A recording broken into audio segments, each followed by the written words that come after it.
Hi guys, what's up? Welcome to the Tiger Milf Podcast.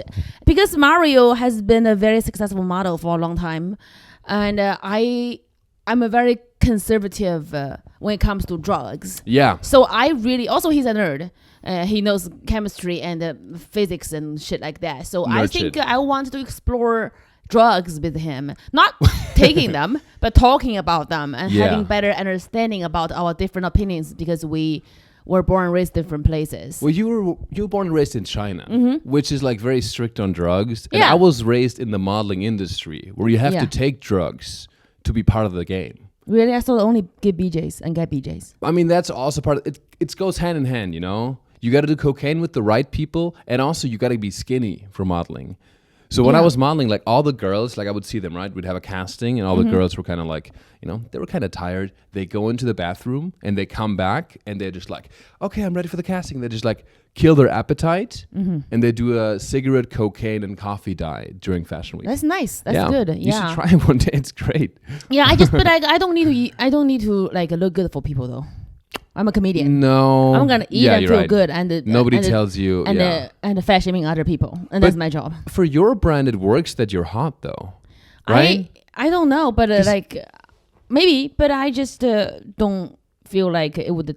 I would need to do cocaine and not eat food in order to be that skinny. You look great. You look great. But because some people modeling are like, industry, you have to look that skinny in order to put in like because you model clothes, you have to be a frame, right? You have to fit the clothes. Yeah, you have they to be even a frame. told me like, look at I was like my pecs are know.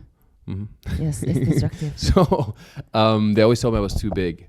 So even as a guy, too big? I mean, like your dick or like your body? Definitely not my dick. Definitely not my dick. I like, wish I had that why problem. Are you bragging about it? They were always like, Mario, model. we'd love to hire you, but your schlong is just way too big. It's distracting. And nobody talks about this. Nobody talks about having a long dong. It's something that people don't talk about it enough. It's the struggles we go through as long dong men. In the industry to have a big dick? Well, honestly, depending what you do. I see. Like a porn star, you have to have a big dick. That for sure. But even underwear modeling, you need to fill the underwear out. You can use some sausage in there, right? You can. It's a dick cup. You put it in there and it kind of like creates a bulge. I think everybody should use dick cup. I think all the models so. should relax. And I think we should open up about that. Yeah, just relax. Nobody's. It's like a push-up bra. Nobody judges women for wearing push-up bras, but once you wear a dick cup, all of a sudden you're a loser weasel. I think people just be like, I think all the models just go there and relax and just wait for your dick cup to come on. Like, don't worry about it, having it big. But then you have a fluffer and you have to, like it's awkward, yeah. So I'm just really curious. Is that peer pressure to do drugs in the modeling industry? Yeah, I think so. Because if you don't do drugs, if you are the person who can be a skinny, skanky bitch without doing drugs, are you going to be the outcast? Well, a little bit in fashion, yeah. There's different types of modeling, right? There's like the high fashion modeling, which is like Armani, Prada, Gucci, Chanel, like those brands are high fashion, runways, Paris, all that stuff. Yeah. And then there's like Bloomingdale's and Adidas, Puma, Nike, all these brands, right? Like more commercial. There it's much more chill, but the high fashion ones, it's just part of the game. It's fashion, right? It's very sexually open. It's kind of cool. I can to really do drugs. save a lot of money as a supermodel if I'm tall and skinny. I would maintain my figure. I would never spend any money in drugs. I just call my mom. Mom, how do I look? You are a fat pig. Yeah. I won't eat anything. No, your mom is like the worst modeling agent. Yeah, she's like Chinese mom. She's my drug. I just call her. I don't have to do drugs. There's a skanky horse. Yeah. Yeah, exactly. I don't want to put poison in my body to please other people. You just get a little bit more emotional damage from that, you know? Yeah, I just feel like I just don't want to hurt myself in order to please other people. That's the good attitude. But when you're an insecure, young, independent woman like I was when I started modeling, you just go with the peer pressure. And I didn't even do a lot of drugs. It's just like, I felt left out. I think that is the price you have to pay for being hot.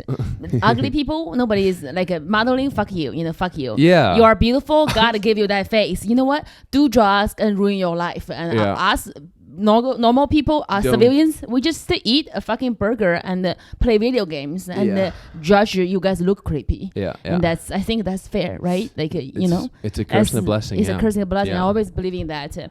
So in China, okay, let's just be honest with you guys. The only drug I tried, it is marijuana. Oh, you did try weed. What happens to you on weed? I don't like weed because weed make me sleepy. You may wonder, you already look sleepy, but that's just me being Chinese. You become like 10% more Chinese. Yeah, weed make me like this. I look like a Buddha who is meditating on a lotus. Like I don't feel anything. I don't feel creativity. I don't feel happiness. I feel sleepy. No, same here. And they always tell you like there's after my third shift at my factory when I was a toddler, like after you make 20 Barbies, you feel sleepy. That's how I felt after yeah. I feel like weed, they always tell you like, oh, you gotta try the right strand, because there's different types of weed. There's two types. There's like indica and sativa. One is making you more sleepy, and one is making you more like creative and outgoing, more social. But I tried both of them. It's always like people have such good experiences on weed. So I tried it probably like 10 times. Every time I was thinking, oh, maybe I don't get it because everybody loves it. So I'm like, I don't keep get trying it. again. I tried all of them. But we have such similar personalities because we're very like, we love productivity and doing shit, right? And weed is almost like going against our natural instinct of like being productive. Yes. Like when I smoke weed. Can you walk closer to me? Sit closer to me. I just want you to be closer to me. Okay. With the frame. Yeah, it looks better. Okay, yeah. cool. Yeah. Yeah. So no, don't worry. I'm not. I know. There's no sexual tension at all. We know that. Zero. Like negative 5. Yeah. Like he's so soft. I'm so dry. I know. I've never. Oh my god. I'm like Beyonce. I'm like shrimp. He's like a cotton shrimp. candy. Yeah. And I have an inverts belly button right now. I feel like my pussy is so dry. It's like the economy of Detroit. Yeah. It's like the economy of Detroit. Also, I feel people are just so negative about Detroit. They're like, they have the worst sports team. Their sports rating is so low. Well, the crime rate is high, okay? Think positive. So they score in some regard, Yeah. Yeah.